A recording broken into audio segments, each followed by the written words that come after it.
आता isakal.com आहे देशातील नंबर 1 ची मराठी न्यूज वेबसाईट। प्रत्येक अपडेटसाठी isakal.com ला नक्की भेट द्या।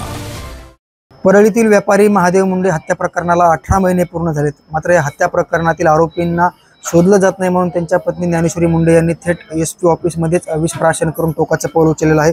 माझ्यासोबत स्वतः ज्ञानेश्वरीताई मुंडे आहेत। तर काय सांगाल तुम्ही, काल टोकाचं पाऊल उचललं होतं? मला न्याय पाहिजे म्हणून मी टोकाचं पाऊल उचललं। आता 18 महिने होऊन बी जर आरोपी निष्पन्न नाही म्हणताय तर मग काय करायचं, कुठं न्याय मागायचा?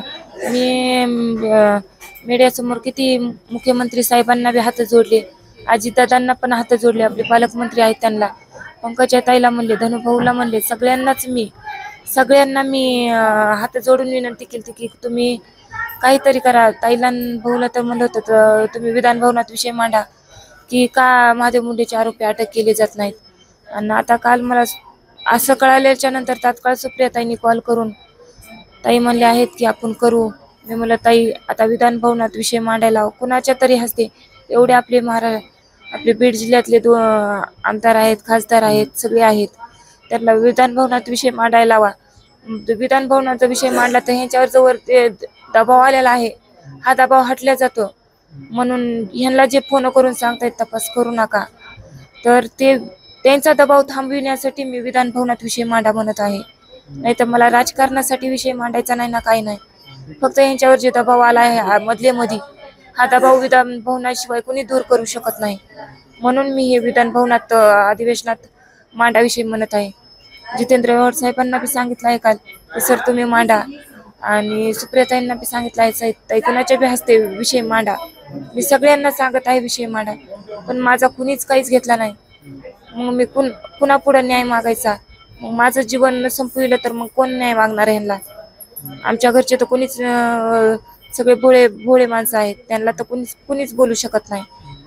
मग माझं जीवन ठेवून मी काय करू, मला न्याय नसल्याच्या नंतर, म्हणून मी टोकाचं पाऊल उचललं। ही घटना काल घडली, तुम्ही टोकाचं पाऊल उचललं, याच्यानंतर पोलीस अधीक्षक असतील किंवा वरिष्ठ अधिकाऱ्यांसह तुम्हाला या घटनेसंदर्भात काही माहिती देण्यात आलेली आहे का? मला नाही माहिती, का तर मी हॉस्पिटलमध्ये असल्यामुळे भावाला दिली असेल, तर थोड्या वेळात भाऊ येईल, नंतर मग कळेल काय दिले काय नाही, काय तपास चालू आहे आता सध्याला। सध्या अधिवेशन चालू आहे, विशेष काही तुम्ही मागणी करणार आहात का? जिल्ह्याचे पालकमंत्री अजित पवार आहेत, त्यांच्याकडे काही मागणी करणार आहात का?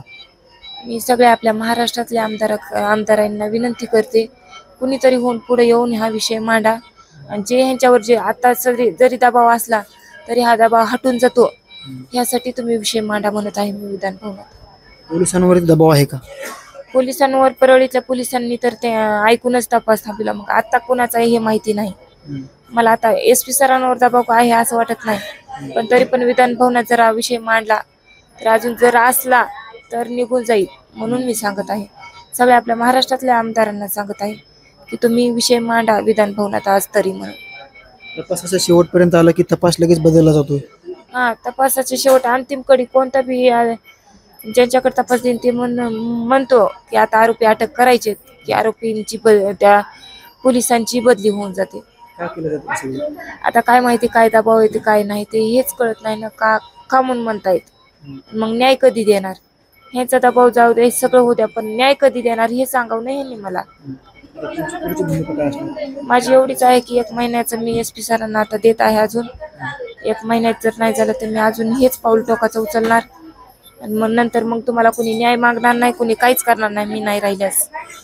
तुम्ही मग कुणाला आरोपीला वाचवायचं वाचवा, कुणाला वाचवायचं ते वाचवा। मी माझ्या भूमिकेवर ठाम। शेवटी ज्ञानेश्वरी मुंडे येणाऱ्या 1 महिन्यामध्ये जर आरोपींना अटक नाही केलं तर मी माझ्या भूमिकेवर ठाम असणार आहे।